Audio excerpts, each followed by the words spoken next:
Hi, I'm Mandy Hatting, a director at NSTV, heading up our energy team. Hi, I'm Luca Mariskin. I'm also a director at NSTV and I head up our environmental department. Hi guys, it's great having you here with Why Africa once again.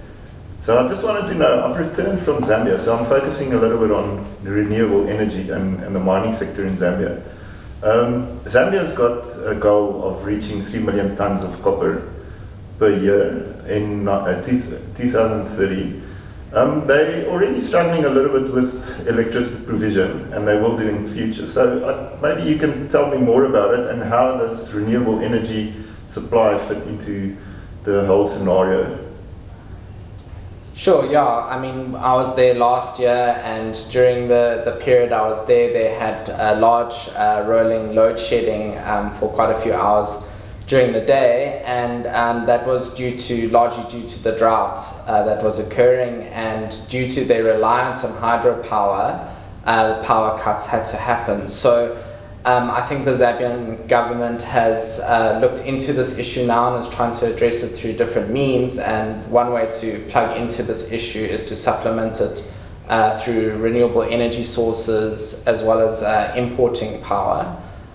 So they have had some interventions recently, some very positive interventions. So I think Mandy can chat about those. Sure. So, I mean, as Luca mentioned, Zambia relies on hydropower for up to 85% of its power demand during an annual year.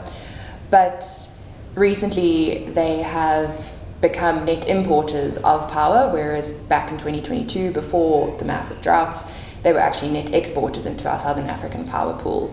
So one of the measures that they've implemented to try and expand their access to renewable energy is a program very similar to South Africa's Renewable Energy IPP.